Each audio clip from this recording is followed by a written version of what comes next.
प्रश्न, हड़प्पा के लोगों के समाज और धर्म के विभिन्न पहलुओं पर चर्चा करें। उत्तर, हड़प्पा सभ्यता, जिसे सिंधु घाटी सभ्यता के रूप में भी जाना जाता है, सबसे प्रारंभिक शहरी संस्कृतियों में से एक थी जो भारतीय उपमहाद्वीप के उत्तर पश्चिमी भाग में लगभग 2600 से 1900 ईसा पूर्व तक फली फूली।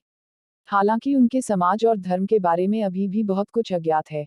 पुरातात्विक खोजें उनके जीवन के विभिन्न पहलुओं के बारे में जानकारी प्रदान करती हैं।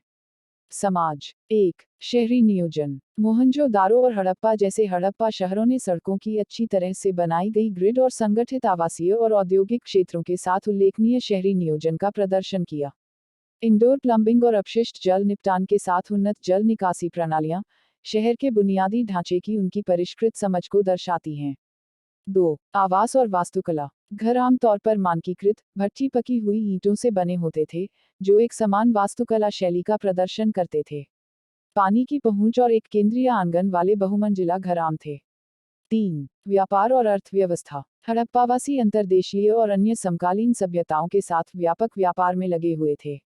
मुहरे और मिट्टी के बर्तन जैसी कलाकृतियां बताती हैं कि कृषि, शिल्प कौशल और व्यापार जैसी आर्थिक गतिविधियां उनकी अर्थव्यवस्था के लिए महत्वपूर्ण थीं।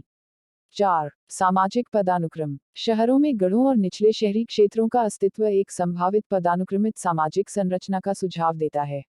शिलालेखों वाली मुहरें शासक अभिजात वर्ग की उपस्थिति का संकेत दे सकती हैं।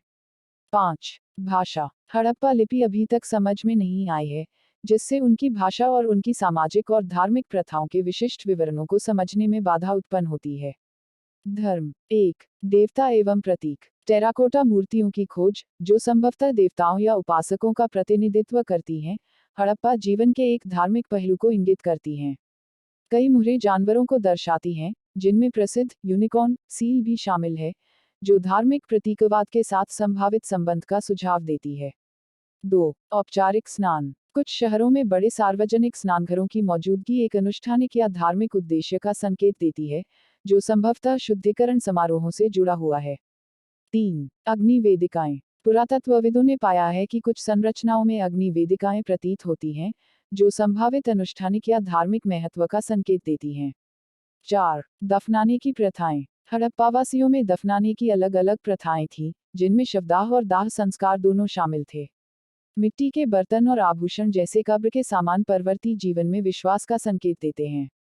5. हड़प्पाकालीन मुहरें। मुहरों पर शिलालेख धार्मिक या औपचारिक गतिविधियों से जुड़े हो सकते हैं, जो स्वामित्व या धार्मिक संबद्धता के मार्कर के रूप में कार्य करते हैं। इन निष्कर्षों के बावजूद, हड़प्पा लिपि को समझने में असमर्थता और मंदिरों जैसी स्मारकीय संरचनाओं की कमी के कारण उनकी धार्मिक मान्यताओं के बारे में व्यापक निष्कर्ष निकालना चुनौतीपूर्ण हो गया है। चल रहे पुरातात्विक अनुसंधान हड़प्पा के लोगों की आकर्षक सभ्यता में नई अंतर्दृष्टि प्रदान करना जारी रखते हैं।